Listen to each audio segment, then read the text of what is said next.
Oh, goody, goody, here it comes. Welcome to the Cinema Psycho Show.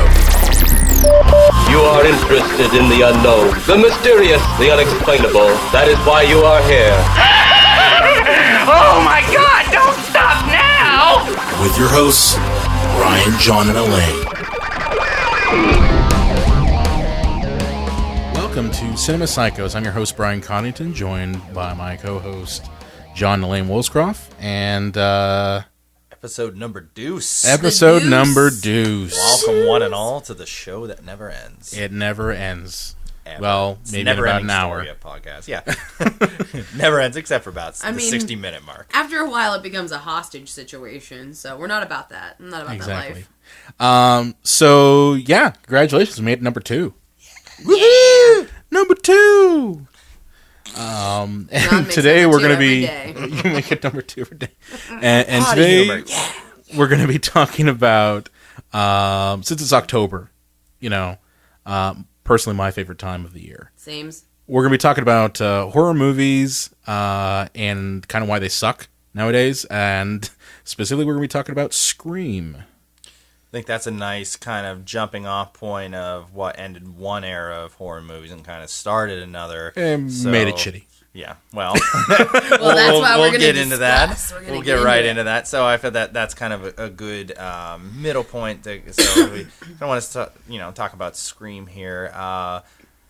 Basically, Elaine, do you want to kind of break down the general plot of Scream here? Sure. So Scream is the story. The story of A lovely lady. No, it's not that story. It's the story of our main character, Sydney, who has recently lost her mother, and she lives in this town where all of a sudden this rash of murders has started. Because her mom was killed the year before, around about the year before, prior Raped to our and murdered. events. Yeah, and so the whole Double dose. Wow, you just made a Fockers joke about rape and murder. Double dose. Good job. Good job. Okay. And the man I married, everyone. And but there's a series of murders that are happening in the town, and it parallels, what Sydney's already dealing with losing her mom, and then the fact that her classmates start to die. So killing teenagers, that's kind of the big thing. Basically, your typical slasher movie. Yeah, a guy in a ghost face mask is calling people up, scaring the living hell out of them, and then Because slashing them up. the killer is calling them first, and I mean... So right off the bat, before we get too far, movies, Sydney? I'll gut you like a fish. Okay, your ghost His case ghost face filler. is on point. Surprise. Yes. So before we get too far into the movie, I think we should point out that by this point, the slasher genre was dead. It was a lot of direct-to-video kind of movies. And for better or worse, which we are clearly going to get into that conversation in vivid detail, this kind of revived it by kind of giving it more of a satirical meta awareness, in the sense that they talk about horror movies. These people in the film are fans of horror movies and films in general, and the movie's kind of wink-wink in that sense. So it's a little bit of comedy, a little bit of horror, and it seemed to be that kind of time for kind of revitalizing it by pointing out all of the cliches and all the things that kind of go into... And self-reflection, self-reflection is a good way to put it. Really being aware. Now, the irony of it is that a film that was kind of mocking all these tropes ended up bringing in a whole another era of movies that did exactly those things. And it clearly didn't learn a turned thing. to shit. Because we do see that as a turning point. When Scream came out, that did open the gates for a lot of other films to start as well. It's definitely true. I mean, for me, I kind of look at horror as continuing in a track where we were introduced to specific monsters that were basically ripoffs of literature. Okay, your classic literary monsters, your vampires, your Frankensteins, your mummies and things like that. Boris Karloff and Bela Lugosi. Yes, and then we started to get remakes of those through the 50s, and then the 60s hit, and you had atomic monsters and things like that. But these were all original creations. Well, they're also to some products degree of their generation. Like you look at Godzilla, which is obviously from Japan, and just movies about giant octopuses and Right, and whatever. that's what I mean. Your atomic monster. Yeah, type exactly. stuff. And I think that we should go a little more in detail on that. Obviously, it was a reflection of the Cold War, and the fear of the nuclear bomb. So horror movies, more than most movies, are usually a reflection of the time in which they are being made. Correct, but my point is that you had somewhat original creations up until.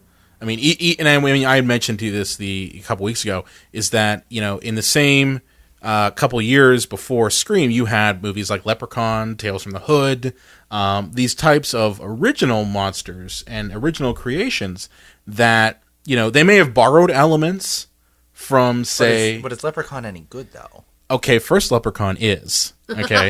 With Jennifer Aniston. Jennifer Aniston Shots fired. in High Tops, okay? Yes. It's not as good as Leprechaun in Space. We don't need to talk about that. Or Leprechaun Back in the Hood. Oh, yes. Oh, even Leprechaun 2 is not half bad either. That's when he's, got the casino gambling thing and, all that shit. But my point is that up until Scream hit, movies, specifically in horror, were somewhat original to some degree. They borrowed elements.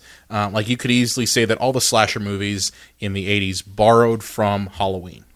Or even Halloween borrowed from Psycho. Absolutely. So I think we should take a moment to say that Brian is vehemently against Scream. I hate it. Elaine, I think it's fair to say that you love Scream. That is And fair. I feel that I'm somewhere in between. So it's kind of nice that we have three different perspectives on this. But I have to say what you said there.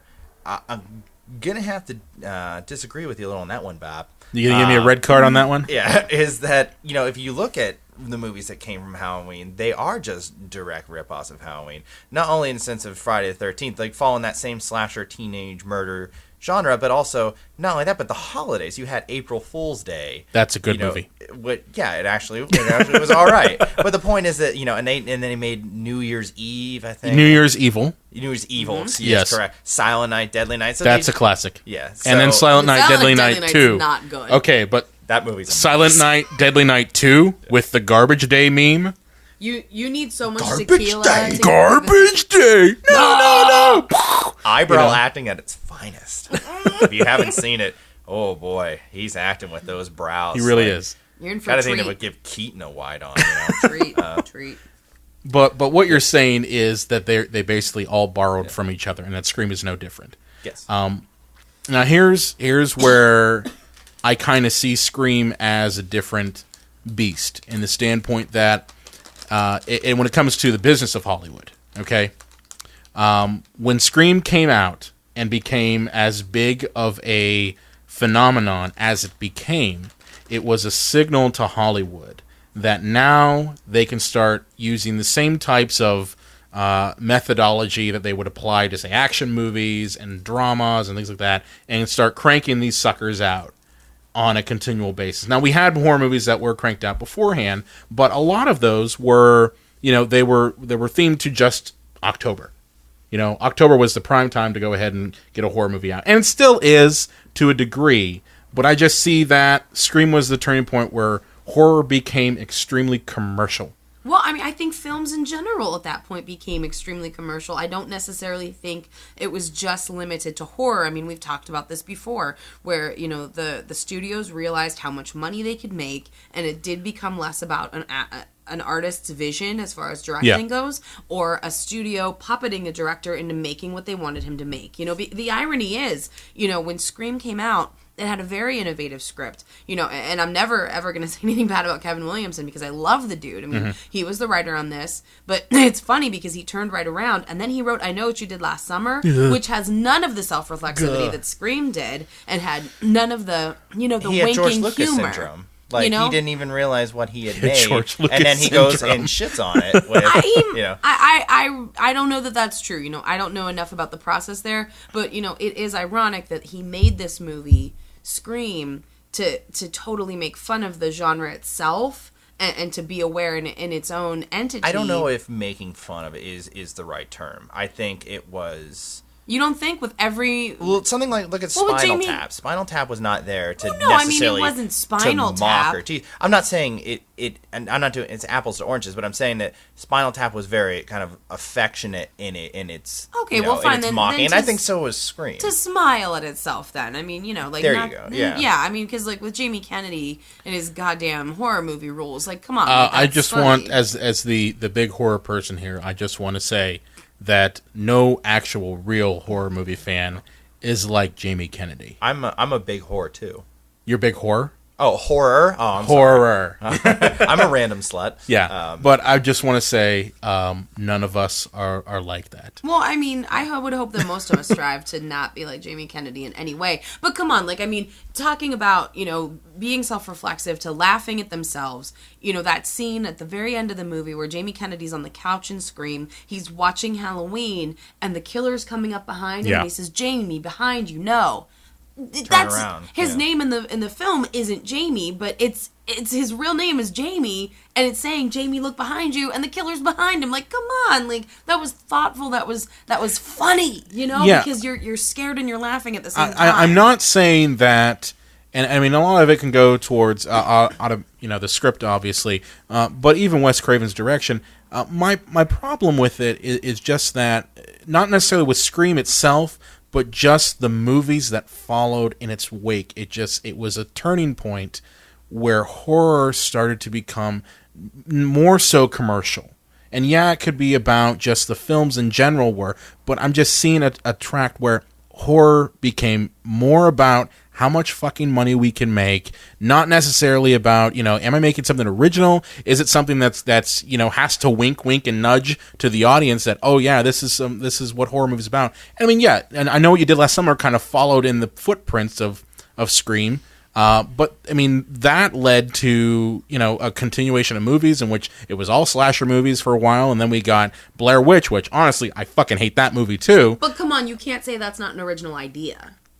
You said that they got less original. I said that was over time. original marketing. I don't know. It's original. That's original marketing. It's not an original idea. Okay, fair point. Okay, Fair point. that was using the internet at a time when only internet people, wasn't used. People were using it, but they were, primarily using it for porn and for and that's when you AOL clicked Instant on a Messenger. JPEG of So, a boob, you had to wait for hours. yes, for you that did. photo to come You in, had to wait at least a good 5 minutes. That's how the dial-up generation really learned how to prolong Patience. their masturbation. It really helped them, get the time in. That's the thing you just said. No, Well, right. I feel like when you got you're porn on your phone, like you're done in about 6 seconds. But we went for hours, like Sting. The man I married, everyone. The man I married. But my point is that it led to the horror movies that we have now, where honestly, unless you want something like a Paranormal Activity, like a Saw with the torture porn, which thankfully they're not doing a whole lot of that anymore. Even with like Hostel and those types of movies where the substance is gone out of it. And that's kind of the thing is I felt Scream, even though it had the wink and a nod to horror movie fans, it didn't have as much substance and necessarily originality as some of the movies that came before it. Friday That's the my 13th. point. Friday the 13th? Friday the 13th. If you look at those movies, they made, depending on which ones you consider as canon, 8 to 10 of those movies, they made the same movie 10 times. And I think what the Well, they reason, did the same thing with A Nightmare on Elm Street as well. exactly. The second Nightmare on Elm Street But my is point oh, is God. that they made the same movie over and over again because it cost them about $10 million to make, and it made $100 million.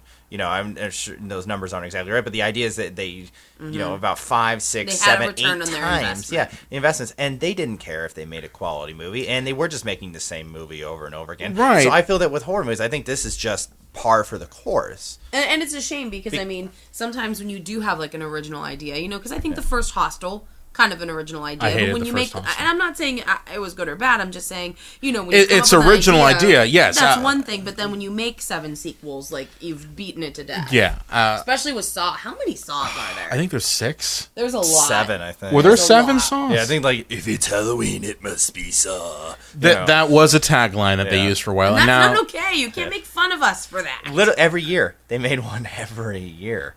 That's hard to do. If you care at all what well, you're that's doing. that's the thing. Is all But they're I mean, doing. it's a different crew every single. You I know mean, what I mean, like it's different actors, different director. every Not time. necessarily. I mean, Tobin Bell. not different actors. They were starting to recycle actors because what they would do is they would start saying, "Oh, well, remember how you saw that person got killed in Saw 4? Well, here's the backstory of how they got killed in Saw 5." I mean, that Carrie stuff Ellis' just Princess Bride checks right Yes. now. His residual checks. He's like, well, better go back and do another one. Exactly. He was in 6 or 12. I don't know which one he was. So in, I mean, but- for me, maybe I'm expecting too much out of horror movies. Maybe that's my problem. Is that I'm holding them to a level that honestly they don't hold themselves to, and that could be my biggest problem.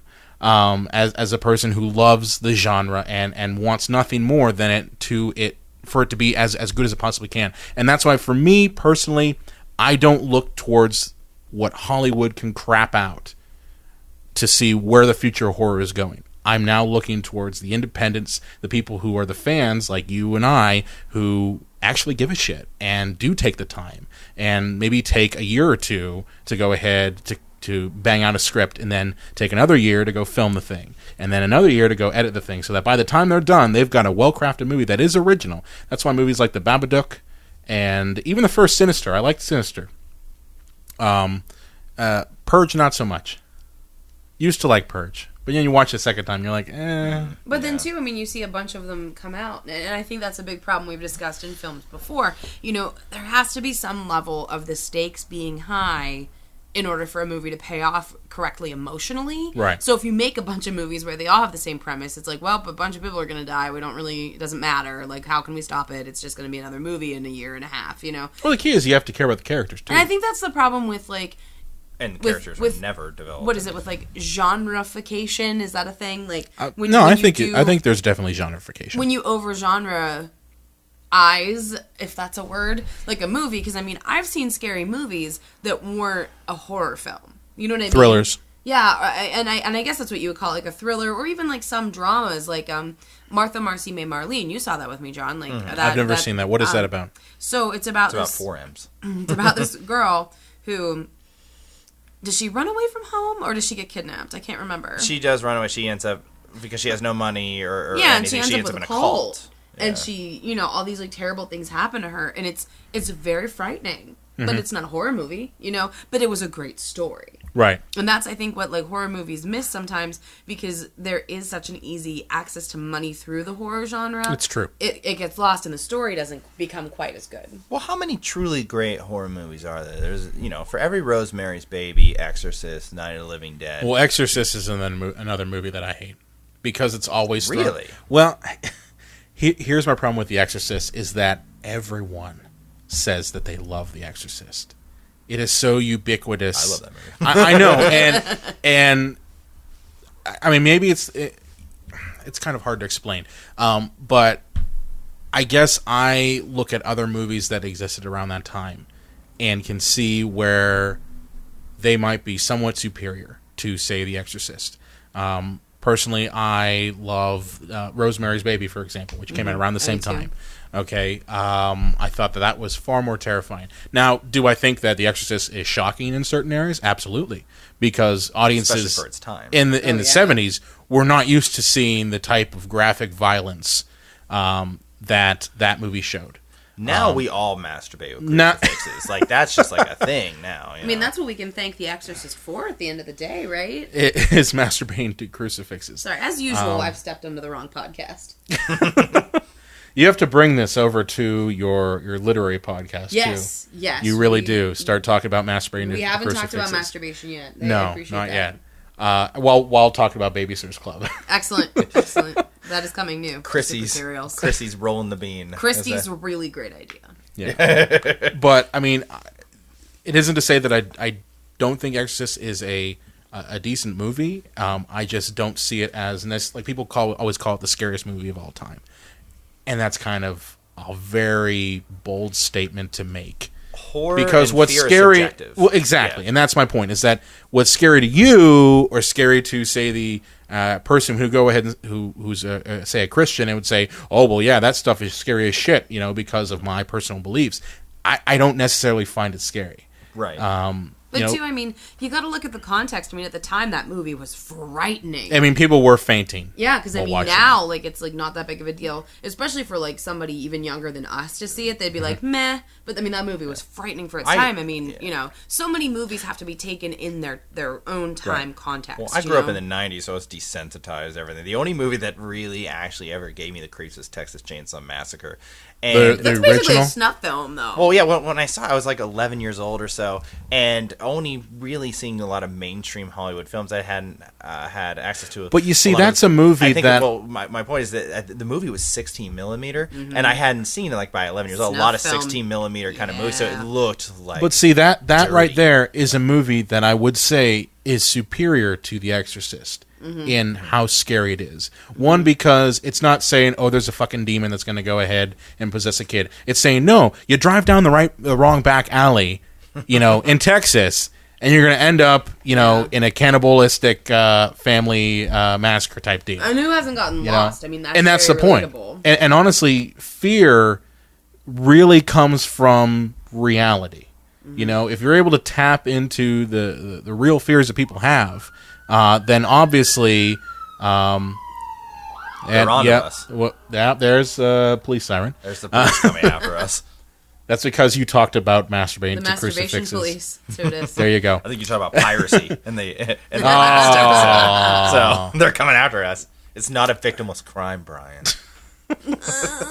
Okay, maybe it's a crime for the the Hollywood studios, but I don't care about that. But going back to our original film then, that we were talking about here, Scream. a lot of people did find Scream frightening. I wasn't one of them. You're clearly not one of them. But a lot of people were very frightened, especially with the opening scene. The with Drew the Barrymore. argument could be made that was scary. I mean, come on, like you want to. I mean, because I love this movie, so I mean, I'm biased, but man, the first time I saw this movie, I saw it in the theater, and like when she's Drew talking Barrymore. to him on and when Drew Barrymore's talking to him on the phone, and she's talking to him almost flirting, and then he's like, I want to know who I'm looking at. I mean, come on, like I have chills right now hearing that. That was fucking scary. Like, Well- I mean, oh, it was so good. Well, I will give them this, okay? It is very ballsy to go ahead and kill off one of the biggest stars at the time. Well, she was Because actually Drew Barrymore, cast as at Sydney. the time, huh? Or she wasn't cast, but they offered her the role of Sydney. Correct. And And she she said, no, said- I'd rather die in the beginning of it, Yes. so I can go back to just doing drugs. But the key is, By then. all right. no, she was clean by then. But also, so she could say like, oh, if I die in the movie, then who's safe? well, that's the point, and that's where I will give psycho stuff, Scream credit is that they did do something that most movies would never do, and that's kill your the biggest star in your movie. Because I mean, Neve Campbell was known for Party of Five. Was she in Party of Five? Yes, she was. And, Okay. and that was really popular. And that was popular, And Canadian. And She's Canadian. been, well, you guys remember her beautiful episode of Are You Afraid of the Dark, right? Oh yes, Dangerous. the Because Soup. they filmed that in Canada, The so of Dangerous course Soup. there she was. Like, You know what? She's really good in that, man. Like, she really is. Like, it's actually kind of funny. But speaking of Wes Craven, he 2 years earlier had also done a meta-reflexive movie in Wes Craven's New I Nightmare. love that movie. Now I do that's the too. thing is I love that movie. But most people have said, But similar that- in its style and take. correct. Most people have said that movie was basically the test for Scream. Mm-hmm. Like people said that when he was making Wes Craven's New Nightmare, that was really a proto Scream. And I can understand that. And like for me, as one, I'm a diehard Freddy Krueger fan. Okay, like he's one of my favorites in my pantheon. Now, Nancy. Yes, and honestly, Robert Englund is the only person who could go ahead and play Freddy Krueger, just like Oh, yeah, Doug like Bradley. Rorschach doing it. No, fuck him. Okay, he's good as Rorschach. Okay, he was a good Rorschach, but he's no Freddy. Okay, he kind of looks like a fucking turtle. But I love Wes Craven's New Nightmare, and here's the thing: a lot of people who are Nightmare on Elm Street fans do not like Wes Craven's New Nightmare. They look at it as one of the weakest ones. That and Freddy's Dead: The Final Nightmare. Which Whereas bizarrely, I think The Final Nightmare is still better than Freddy's 2, Freddy's Revenge, or Nightmare on Elm Street 2, Freddy's Revenge.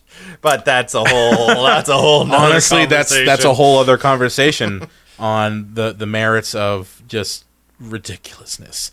But But for me, New Nightmare represents, as you said, kind of within the world of the movie, knowing that the movie exists, making it self-aware. That part, yes, I will say, does work. But I don't know, something about Scream. Well, it was self-awareness that that took itself kind of seriously, and Scream was self-awareness that took itself on a camp level. That could have possibly, and been that's part of it as well. I think probably it is that they acknowledge that okay, the movie, in New Nightmare, that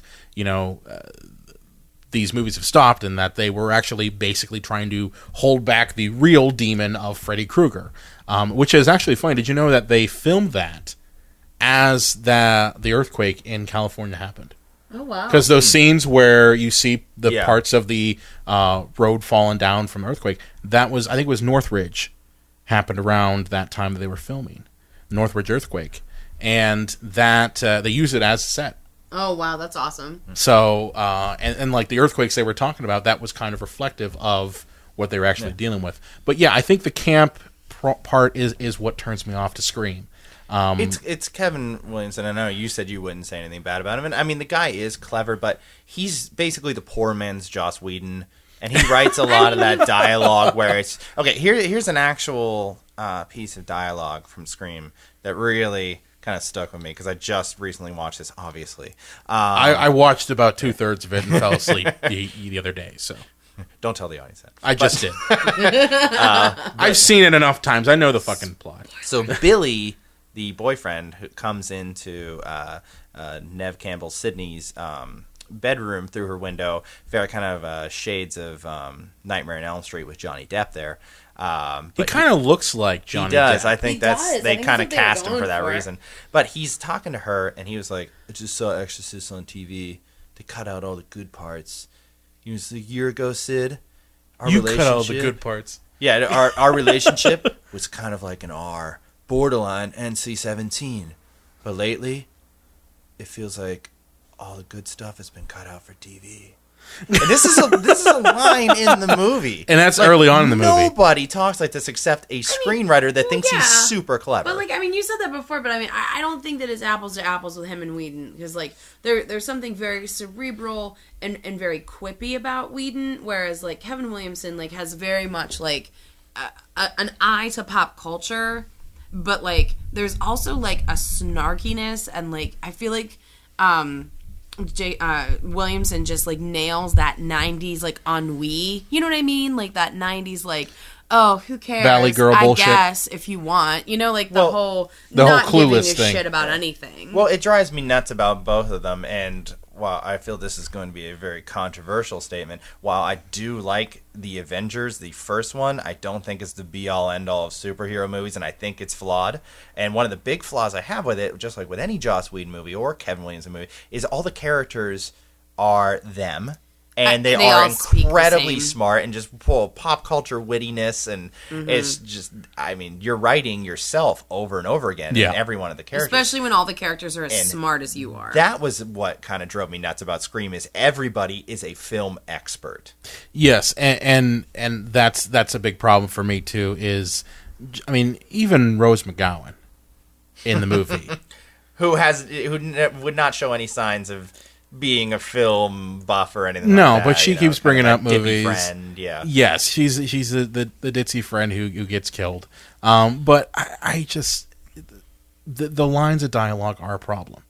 They really are. They don't. It isn't necessarily how people talk. And I know they're doing it kind of like how Joss Whedon goes ahead and throws quips in all the Avengers movies, and it turns me off personally to the movie. Now I will say it does do a couple things right. Okay, not every movie has its flaws, and even though I don't particularly care for Scream as a point when horror kind of went downhill for me, there are good things. I think it does a fantastic job of tension. Okay, with that opening scene, with any time when the ghost face is coming after him, after anybody, the tension with the music and the pacing is fantastic. Which we can just give to Wes Craven for that. Which one. that's all Yeah, Wes Craven. Absolutely. Okay, the man is God was Sam Raimi. a master of Yeah. raising tension. But then Freddy got him in his dreams recently. Oh, come on. Too Oh, soon. that's too soon. Way too soon. That's not funny, guys. Wes Craven killed somebody. Too soon. Wait, no, that's not it. No, I mean, that's not That's not cool, so man. not it.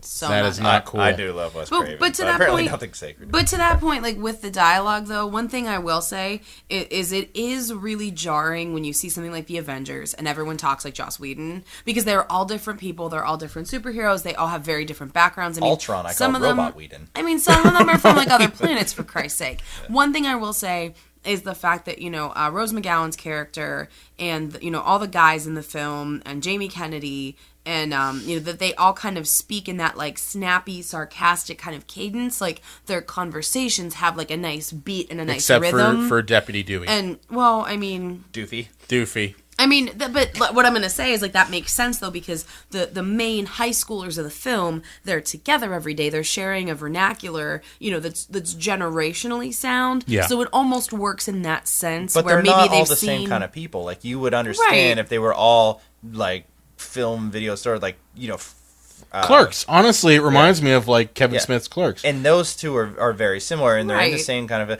like, these people all seem like they come from different backgrounds. Like, you have the really...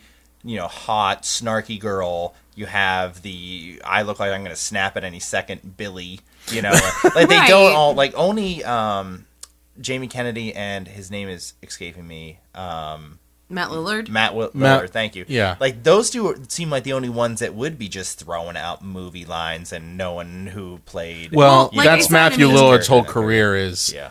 his throwing out movie lines and his goofy I like antics. Matt Lillard. It's nice because he chews up so much scenery. They don't have to break down after the movie's over. But, like, just to let me finish my point, though, originally... Sorry. Just because I wasn't done talking... No, I'm just kidding. But, I mean, I really wasn't done, but I'm saying, like, it is generational, and it is almost saying, like, teenagers speak their own language. They do speak to each other in pop culture references. I mean, to the degree that this is in the movie, like, maybe not, but they have something common that they all draw from. And I think what they're trying to say is the world as we have it, like, they're so blasé to it because they're like, oh, horror movies, this happened here, this happened there, like, nothing phases me. Again, like, it's that 90s trope of, like, oh, whatever, it's fine, As if. Well, I think the greater point here is, Brian, to your point about what Scream did, is possibly one of the more recent, ways that they've done this.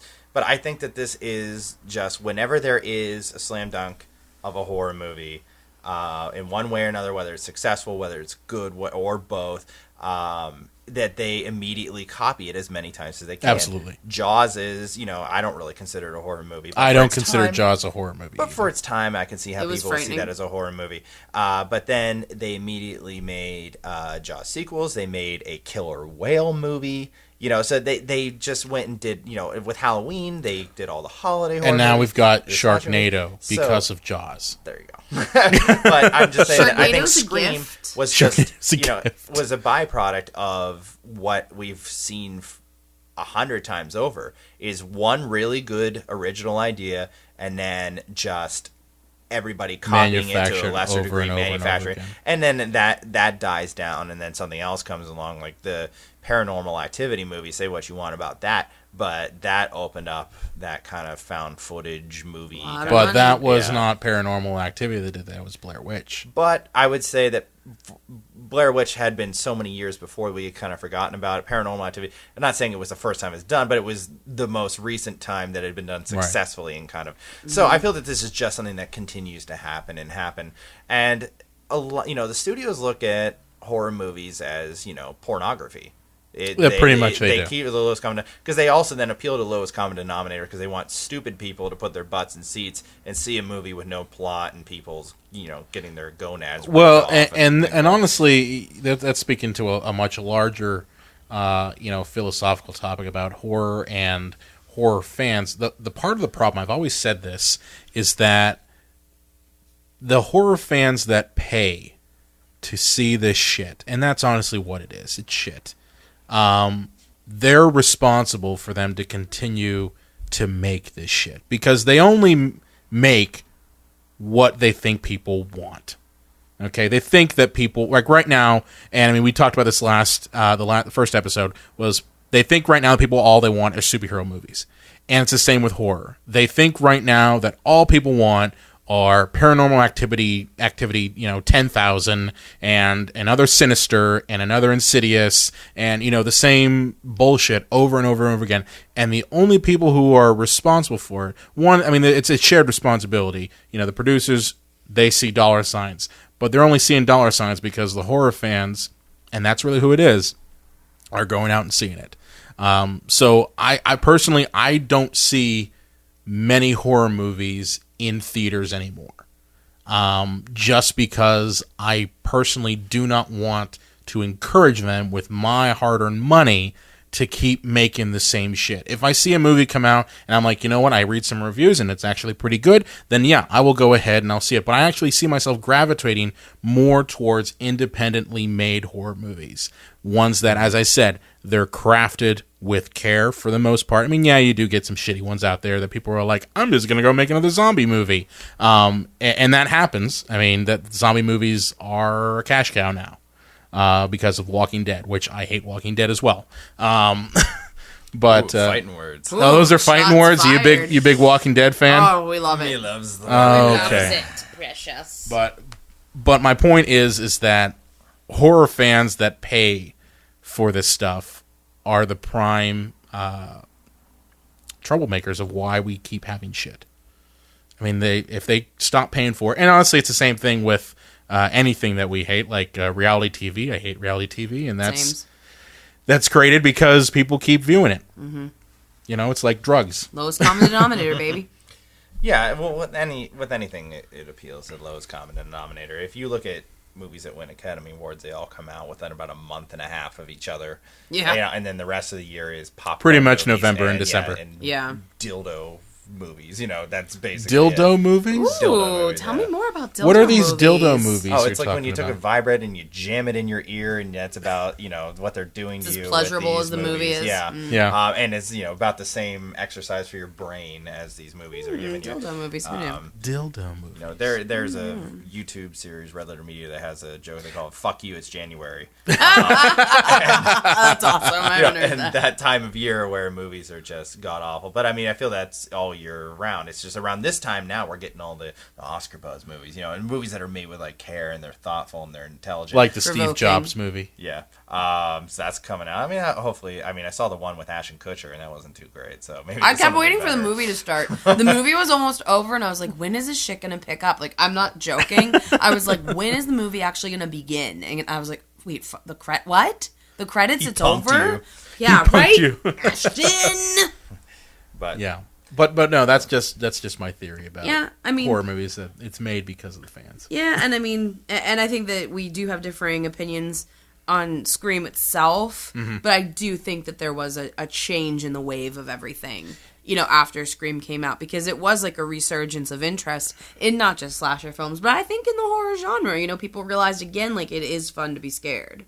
Yeah, it definitely, it pushed the genre forward. I'm not going to say it didn't push the genre forward. For me, it pushed it in a direction that I don't think it necessarily has recovered from. It pushed it in a direction where the primary point of making the movie was not necessarily to make a good horror movie. It was, let's go ahead and make something that is primarily commercial. Now, see, I think you're describing I Know What You Did Last Summer, though, and not Scream. Because I look, Scream made last summer, I think, is movies the point. like I Know What You Did Last Summer possible. I suppose, but I just think that that Scream is at a higher level, and I Know What You Did Last Summer was for the dumb people. And I think that's what we should blame. Like, blame Jennifer Love Hewitt. Don't blame what Neve would you say Campbell. I Know What You Did Last Summer 2 is for? Really, really dumb people. Really, who like, really dumb people? I Know who What You like to Did hurt themselves. Last Summer 2, Electric Boogaloo. No, I Know What You Did Last I Summer. still know what you did last This summer. this one's on a beach. Ah. The sequel trope. You got to put it in an exotic Yes. paradise. This one's though. on a beach. But I think that Beetlejuice too. Beetlejuice goes Hawaiian. It's scrapped. the movie we almost unfortunately. had Yeah. and deserved. Damn it, Well, Never they're going to thought. make it Beetlejuice too. it's not gonna be in Yeah. Hawaii. I hope. It's not going to be in Hawaii. I really want to see Beetlejuice surfing. But yeah, but I mean that that image aside, I mean, I think that there is a lot of interesting things to discuss there, Right. As far as horror movies go. Well, let me ask you this. Where do you think horror movies are going at their current point? Where do you think we're going? Honestly, I think it's just like any other franchise. Like, as you said, if you go deep into the Hollywood well, they're going to run them into the ground like anything else until it gets revitalized. There's a resurgence by again, yeah. some filmmaker or something happening that agree. just kind of brings it back to life.